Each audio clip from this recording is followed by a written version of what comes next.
So what if I told you steel changes everything? Well, kind of changes everything. It's really going to start to open up a lot more for us, and this is going to be where we dive deeper into Oritech and many other mods. Now, speaking of Oritech, since we are really early on in this power generation setup, we are going to have to worry about a few things, and that is efficiency and how this is going to function.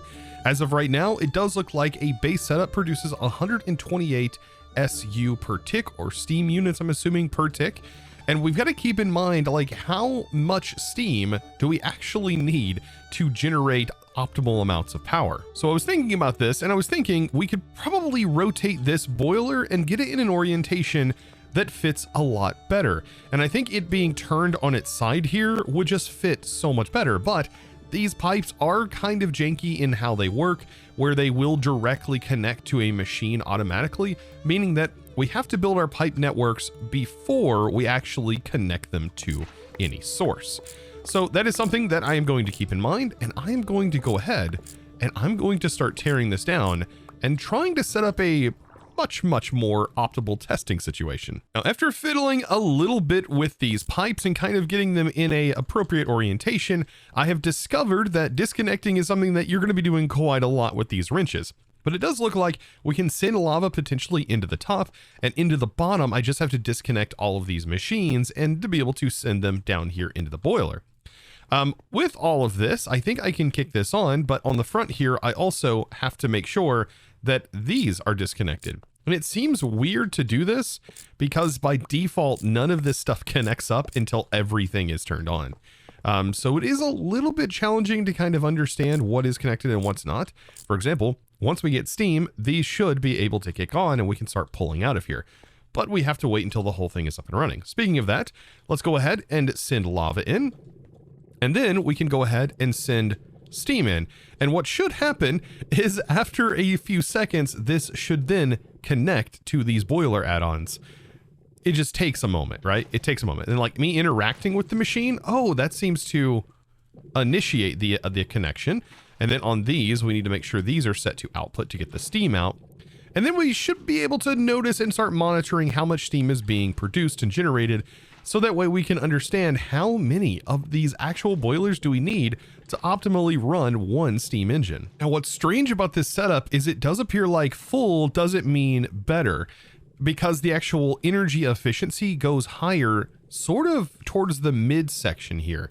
So I went ahead and dropped one of these off because we were definitely exceeding that steam value with having 3 of them. So maybe 2 will keep this at a pretty optimal level. And then we also might have to sort of maintain a few different upgrades potentially. Like we could put an efficiency upgrade on the boiler, I think. That might actually help. But it does seem like this is going up with just 2. And 2 might be the magic number. It's still going down, but we'll see. So yeah, it does seem like 2 is really good on here. It is still like rocking down, but I think going down is actually better, and it's like just increasing the amount of power. So around 350 RF per tick is going to be roughly what we're generating with 2. And I feel like the ease of just setting up 2 for one of these, honestly, not even worth bothering with any extra efficiency gains. I honestly think that is going to be great on its own. Now, interesting, with a setup like this, we should be able to get both of these up and running. So I have this one back here. Now, this should be taking off. There we go. Let's go ahead and eject that. Perfect. So now we have both of them, and these should start to kick up to a really nice optimal level. Yeah, just going to take a minute for it to ramp up, but after that, I mean, it seems like everything is running like perfect. Between these two, we should be pulling like close to 700 RF per tick, which is not bad for early game energy production. Now that we have a little bit of power, what do we do with this power? Well, this is where we need to get the Foundry set up, and this is how we're going to get our first taste of that beautiful steel production. And we can make steel from this mod. However, I don't think that's going to be the best way to generate a lot of steel, but getting the first bits is what's going to allow us to make steel faster in the future. Now let's take a deeper look into the Steaming Ahead quest book. So right here is where we power our Foundry. And it says right here, it says, I have the basic power and ability to make a motor. That means that it's time to ditch the old fire brick foundry and make a powered one. Yes, I do not want to be using the immersive route to generate steel. No, no, no. This is the way to do it. So all we're going to need is a motor, and this uses that ferric core ingot, some nickel, and also a few of our electrum wire that we gathered last episode. So down here, I have myself a terminal, which is just connected to the one up top. And I think I have a motor. Yes, I actually do have a motor that we got from a supply drop. So, I mean, I'm not complaining too much there. That was a free non-craftable item that I just got, or a craftable item that I didn't have to craft. Very, very nice. Now, taking a look at this. Speaking of airdrop, we got one incoming.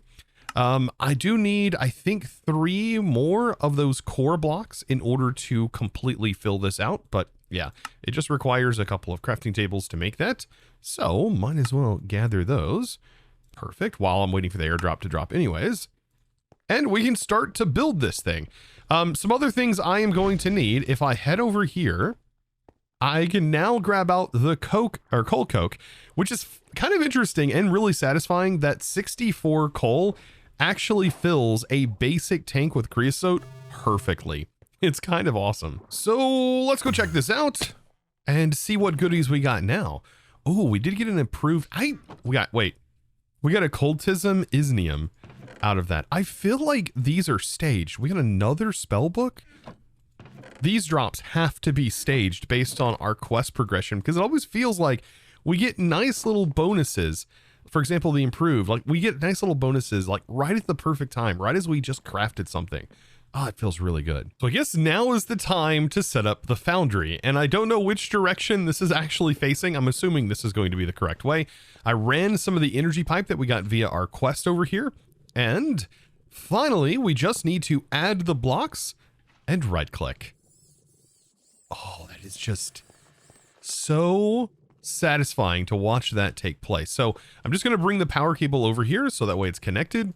And then we put in our iron ingots and coke, and this should start producing our material. Yeah, and we can see the item in the back rotating. Man, the more I look at this, the more I'm like, okay, maybe this shouldn't be placed against a wall. It should definitely be like pulled back against the wall so we can see the entire thing moving. Oh, look at that. It's like fanning in the wind. Oh, these animations are too nice. Man, I really wish the Oritech building blocks were a little bit easier to sort of make, because man, I would actually change this entire building to like match those Oritech blocks. Maybe we'll be able to get them in the future. For right now though, we have to kind of deal with what blocks we have cheapest to make. Oh, and I wanted to mention what is actually adding in all of the lights in here without needing torches. It's actually this beautiful thing right here, a feral flare lantern that I went ahead and placed down. And this has a nice range and will, for example, light up hallways and corridors and places that are dark, and it'll keep them lit. Now, I don't want to use this everywhere because it does make it hard to set up a mob farm, but I think we can solve that later. I think this is actually way better to have in here right now. And when you break them, all of the lights should disappear. All right, let's check this out. We have now steel. This is huge. That is a big milestone, because this allows us now to make metallurgic infusers and also make ourselves EnderIO alloy smelters, meaning that we shouldn't have to worry as much about our alloying situation over here with our productive metalworks. Now for completing the foundry, we get a machine speed add-on and we get a bonus. Oh, we got a chaos box. I just got 2 chaos boxes from that. Oh, I don't really know what kind of chaos could potentially spawn from these. I should really be careful here. I mean, if I spawn a crazy mob in here, right, I should be able to block off the hallway. Right? Well, I guess it's worth a shot. I will spawn them in here. Ooh, we got Shadow Pulse Soil. That's not too bad, but also not super amazing. And then we also got... Okay, yep, we got a boss. We got a mob. Oh gosh. What am I supposed to do about that? Can I attack him? Can he attack me? Oh, we might be good. We might be good actually. Because I don't think he can get to me. I think he's too tall. Oh, he's too tall. Oh, that's perfect. Holy smokes. Okay. Yeah, no, I should be able to easily take him out. so long as nothing bad happens. Oh, thank goodness for this build. The fist punching at my face is kind of horrifying, though. Oh, thank goodness. And I think it dropped stuff. It dropped steak and potatoes, which is very, very nice. I think that's what it dropped. And don't get me wrong, the Shadow Pulse soil is kind of nice because it will auto harvest and it'll help accelerate and grow crops. However, the real benefit of having this soil is that it would auto harvest the crop and then teleport the drop into a container. But you won't have that ability because it won't be linked to a tool or a tool's location. So, I mean, it still will auto harvest the crop, which is kind of interesting. Now, I've started lighting the area up and kind of removing those feral flare lanterns. I think it's going to be a little bit too much having those lanterns. So what I've done is I've started using illuminate panels from the Simply Lights mod. I still have a lot more decorating to do, but while I wait and get the decorating done, I could have more steel being produced. And we can produce a lot more steel if I, for example, make a few metallurgic infusers. These things right here are going to be so nice. We do get a basic upgrade, so at least one of them is going to be a little bit more powerful than the others. But with having these, actually, I'll go ahead and make 5. This allows us to start really ramping up our process, and we don't even need coal coke for this. We just need coal, right? So if I do 1, 2, 3, 4, 5 and iron 5, 1, 2, 3, 4, 5, we can have 5 stacks of iron just running all at once. Now it is going to take double the amount of coal to produce this, but it's going to be so worth it, right? 1, 2, 3, 4, and 5. And then one of these are going to be upgraded just like that. And this can actually do 3 at once. But I am going to go ahead and put the coal in here and put the iron in that one, put the iron and coal in this one as well, iron and coal and iron and coal. Like this is going to really start ramping up our steel production, and we can do this in pretty large batches now. Now, I know you may be wondering, Chosen, can't you just make the upgrades and just completely like get to the max tier already? And the answer to that is not quite, because to be able to upgrade these machines and to actually make that part that was just given to us with the basic installer, well, we are going to actually need to ramp up our production of Oritech. So to even get the basic installer, we need an advanced machine hull, which requires the EnderIO compound, which requires progression through this mod. And this mod is incredibly new to me, so it is going to take a little bit of time to get through it. But every step that I have done, and when I've played with this mod before, has actually been kind of fun due to those cool animations. But because this mod is so new to me, it's actually really hard for me to wrap my head around how much space do I actually need in order to complete a lot of the structures that this mod is going to require me to build. Also, I don't know if values are broken or something like that, but just upgrading this into this version, it says it needs 12,000 FE per tick in order to run. That seems incredibly off. I'm not quite sure why, but essentially it's making this, after I put the upgrade in, absolutely unobtainable to be able to use. 12,000? That's absurd. Okay, interesting. After picking it back up and placing it back down, it does seem to have fixed itself and now is only requiring 60. What an interesting thing. I feel like this is going to be a tech overload, right? Because after we got mechanism set up, we can also start to work on EnderIO. And this will allow us, like I said, to replace our forge essentially, which is going to be really good. However, we do need some grains of affinity, and it does show us that we can light some deep slate on fire, and that should eventually pop with a chance to grant us some of the grains of affinity. That's gonna be really nice, right? So we need the, let's see, just a few, right? We just need a few. I don't actually know how many we're gonna need. It's a 12% chance to grind it, so at least we can produce them indefinitely then. Okay, so deep slate. I think I have a bit of it. Yeah, there's 64, and flint and steel. I definitely have one, I think, in my backpack, but I'll make another one because we're probably going to use this entire flint and steel, right? I just need to place a few down, light them on fire. Thankfully, our entire base is basically fireproof. It's almost like I built a spaceship. Yeah. So there we go. So I'll get this nice and platformed out and then just light it on fire. I think with our magnet just standing nearby is going to be the best bet here. Just stand on this, light it on fire, wait for the fire to go out, and that's basically it. Oh, this looks kind of weird, right? We can already tell some of them are going out. I've not gained any grains of infinity yet. We'll hear like a pop noise, I think. Ah, there we go. It sounds like popcorn. There we go. And now we got ourselves some grains of infinity. I think I'm going to do this until my entire flint and steel is completely gone. Ah, but it converts it into cobblestone when it's successful. Good to know. Good to know. Now, interesting. It looks like after I used an entire flint and steel, I ended up getting about 20, give or take. I don't know if that's an exact number. That should be percentage based, but there we go. Now we know. Now to make this, we are going to need gears. Now gears can either be made in a metal press with immersive engineering, and this is going to be all more possible now that we have steel production.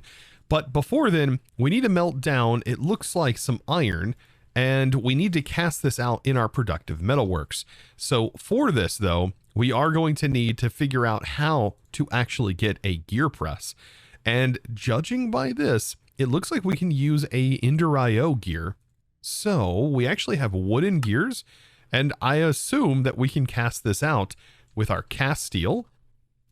Just 4 of those inside of our foundry to be able to get this done. Oh, I should also grab some iron so I can cast some out. And voila, there we go. We now have ourselves a gear cast. I don't know what's better, like keeping this running and automating it for the production, or doing the metal press. I mean, metal press doesn't seem like it'd be a bad idea. Either way, we're going to go ahead. I'm going to get that all sent in here. I think I can probably ramp that up by just tossing it in manually, then putting that in, and then just going ahead and kicking this on. So that way it fills up these gears. I'm assuming it's going to be 4 ingots per gear, just like the normal recipe would. So yeah, I think without further ado, we definitely will have ourselves an alloy smelter now. Also, to be able to get dark steel, it does look like if you didn't actually find any while looting, which is kind of surprising if you haven't, the dark steel can be made with just obsidian and steel inside of the same foundry that we made our steel in originally, which is kind of nice. But we shouldn't have to worry about that now because we can also make it in the alloyer. So just tossing that over here where we have some power, it's probably going to be a good idea. And I might just put it down right here for now. This, though, before it can start using power, is going to require a capacitor, and this is where we might want to start our basic capacitor upgrade process. And I say that because you start off with a basic capacitor, typically, and then you need to make, for example, energetic alloy, which is made with redstone, gold, and glowstone. So let's grab a stack of redstone, gold, and glowstone. I have a lot of this compacted into block form. But yeah, now that we're producing glowstone, like it's really nice that we can just toss this stuff together. But you have to start with a basic capacitor to start this all off, and it is kind of a slow process all at first.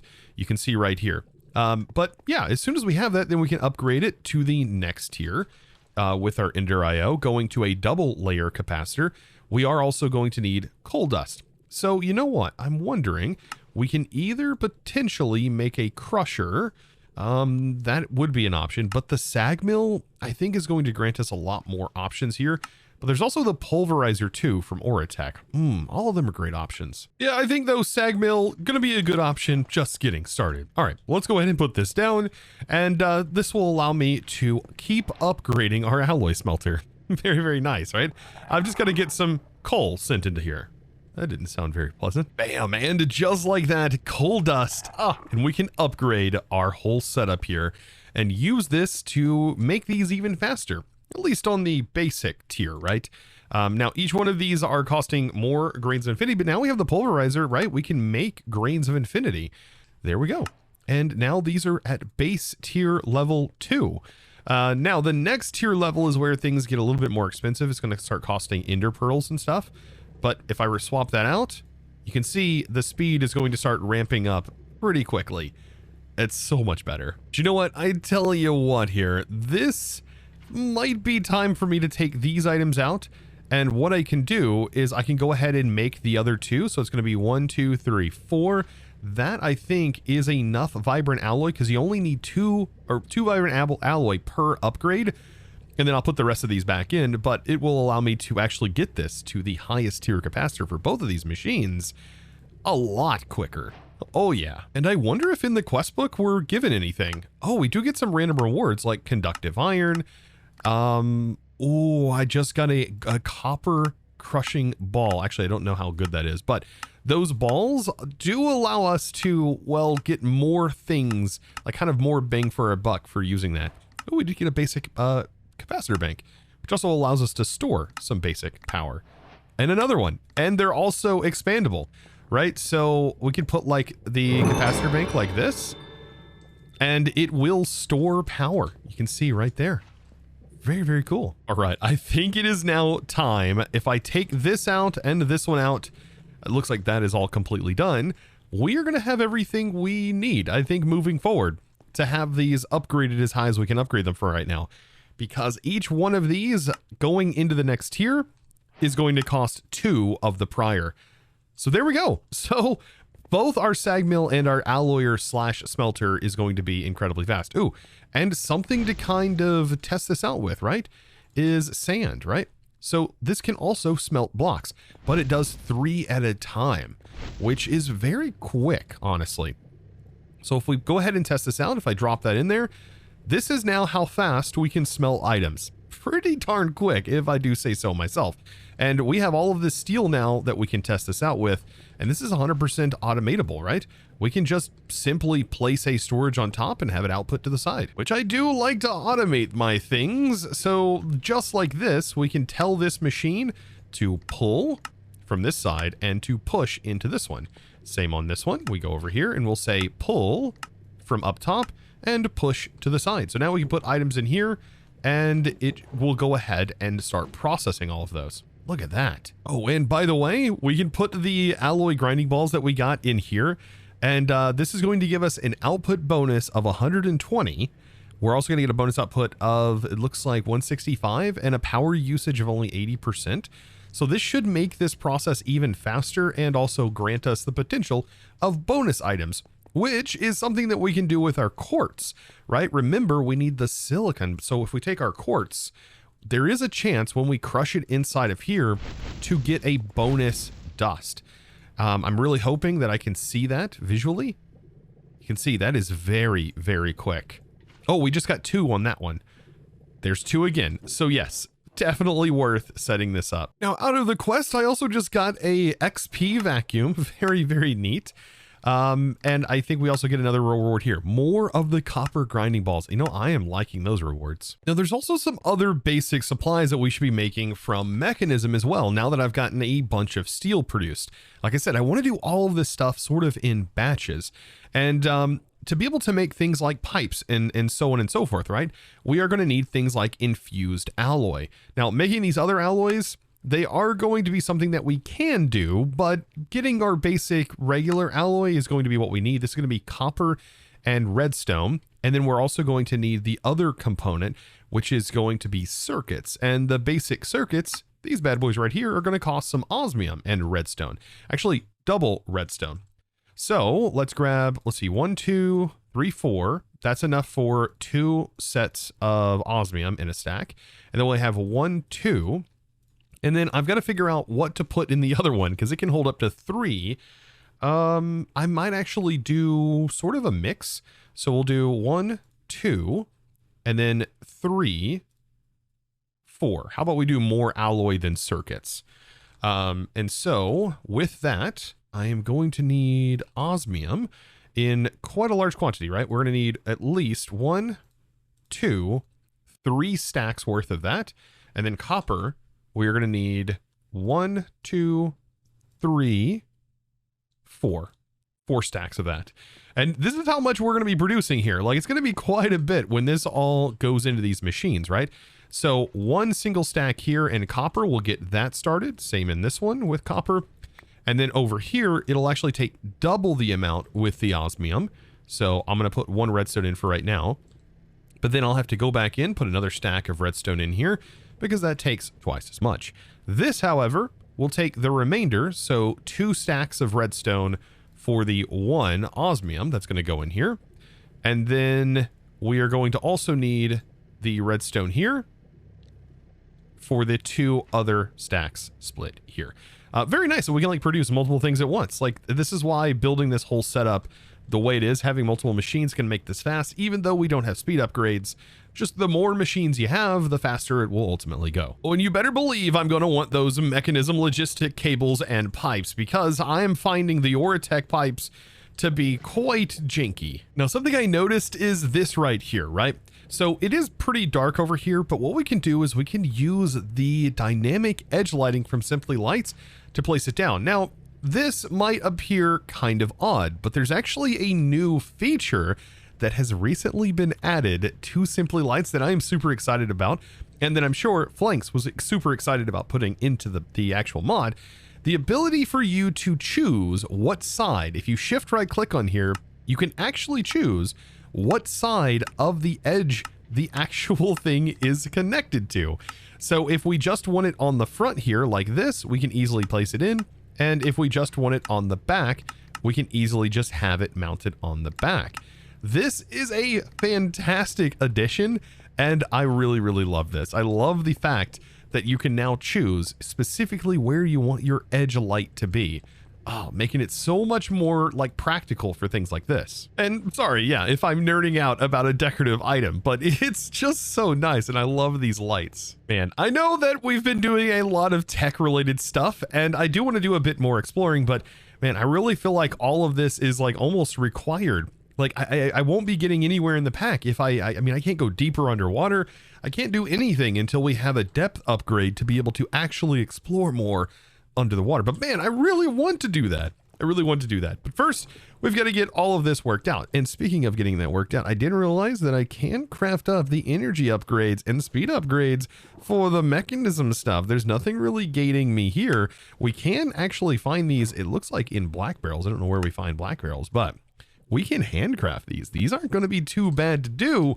And it would allow me to, well, get rid of a couple of these infusers and really just use the one basic here. That would make this a whole lot faster. Now, another airdrop just landed. I want to see if, and this one was also really, really close.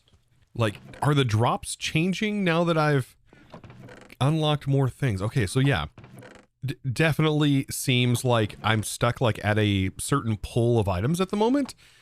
And I wonder at which point does it change? Very interesting. I'm loving this like airdrop thing. That's a really cool mechanic. All right, so I've got those upgrades made, and you can either shift right click them, or if you like the satisfaction of seeing them go in, you can also just open up this tab and toss them in. Now, yes, we have a base of 8, and so this is now max upgraded. The amount of power that's going to be required for this, though, is another story. Let's pop into here. Let's grab some osmium and redstone. 2 stacks there. And I mean, this should be significantly faster. And at this point now, I can also turn the auto sort on. So I can toss in the redstone like so, not in the charge port, but in here. And then place it in. Yeah, that is pretty quick. And this is using 600 FE per tick, which is just about what we are maxing out on here. Yeah, so it'll start consuming from both of these, I'm assuming, once one of them has depleted in power. But of course have this buffer as well, which has 2.5 million FE in it. And I have it set to push-pull in the back. So there is a buffer for whenever we do things like this. But look at that. That's how quickly now we can make a stack of these things. Now hear me out. There's still a lot more that we can do with Mechanism that actually is just fully open, including making the refined obsidian gear, which is going to be significantly more powerful than what we currently have on, and definitely worth, I think, the investment to get this up and running so we can fight some of these land mobs. But also making the atomic disassembler, this would be really nice, but it does require a little bit of refined obsidian and also the diamond alloy. Now, producing these things are not too bad, as we just need an enrichment chamber. But yeah, I mean, this is all doable by hand. I'm just going to need to toss a little bit of obsidian over here to get that crushed up into obsidian dust, but outside of that, this is going to be a pretty straightforward process. Now, to make this pretty straightforward, I just went ahead and put a stack in here, and I'm just one at a time putting my enriched diamonds in here. Of course, you get this from putting the diamonds in an enrichment chamber. Makes it pretty nice for doing all of this. But this should definitely allow me to make an atomic disassembler, probably one of the most powerful items that we can actually get our hands on from the mod right now. Once we have ourselves some reinforced alloy built up, I want to turn some of that into atomic alloy This will also allow us to make a few other things like a robot and many other like pipe upgrades. Not super worried, I think, right now about like a digital miner or anything like that, but this is all stuff that we can technically make now. Now, I'm also going to need to do this for our obsidian dust, and so this is going to get placed in like this and make ourselves some refined obsidian. Not too bad though on this one. I think it makes a bit more for the actual single enriched diamond here, so it's not going to use up as much as I thought. So now I can take that refined obsidian and we should be able to turn it into some ingots, which we are going to want to do to make that gear, but also for the atomic alloy here, right? So for this, we can take a couple of these. I'm thinking of like 8 maybe for right now. And what I'll do is I'm going to enrich this. It'll allow us to get more out of this. A lot more, actually. It's like 8 times. It basically causes it to become 8 times more powerful. And then we just put in some of the alloy. And then I'll just put 1 in for now. And it makes 2 per. So you can see how like useful this actually is right now. So I'm making a few and I'm hoping that this is enough. I think that this is going to be enough. Yeah. Look at that. And then last one is the final 2 and beautiful 16 atomic alloy, top tier alloy, baby. Oh yeah. But I'm not done yet, right? Because I want to make this gear. So we're going to need, I believe it is 24 of these ingots. So 24 of the refined obsidian is what we're going to need here. And I'm going to toss that in the osmium compressor with a stack of osmium, and we get ourselves some refined obsidian ingots. This is going to be really good. This is going to be a nice base upgrade for our gear. And I think we can also use this to make a sword. The refined obsidian sword might also be a whole lot better. Yeah, 12 attack damage. Now with all of our new items that we have, we can now make some new toys, right? So this is going to cost a little bit of power. It requires 400,000. So it's going to start charging up with our pocket generators for now. But yes, making all of the gear, definitely going to be a major upgrade in our arsenal, which I want to use to take on, well, a building that we encountered a little bit ago. Yeah, and now we have a bit more XP as well. Like this is a pretty powerful sword right here. But I mean, also the atomic disassembler deals like 21 attack damage. Okay, this is also pretty powerful too. So let's go ahead and equip this up. We're looking mighty fine. And on the atomic disassembler, if you hit in, you actually get an upgrade wheel, which will allow us to mine pretty fast. So for example, if I wanted this block, I can just insta mine the block, and this can insta mine most blocks, and just in time too, because my my diamond IOT is just about broken. Very nice to have this upgrade. Now these tools and upgrades will only get us so far, but they are going to help us take on a few of these ocean-based structures.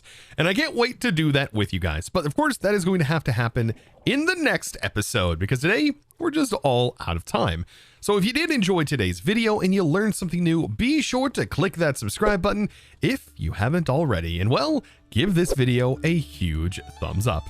Guys, also join the Discord and check me out over on Twitch, twitch.tv/ChosenArchitect. If you've made it to the end of this video, you're probably a likely candidate for enjoying that content. Also, check out my second channel if you like to watch, you know, prior VODs. You can find that at Chosen Live, or you can find it all linked, like I said, down in the description below. Of course, with that being said, it's now time to thank the amazing supporter of today's episode. And that amazing thanks is going to go out to Moonbear. Thank you so much for your amazing support and choosing to support me over on the Discord by becoming a Discord premium member and supporting me in one of the best ways possible. Keeping this content coming, and I do appreciate you guys, those who have watched this episode, and I look forward to seeing you in the next one. So as always, thanks for watching.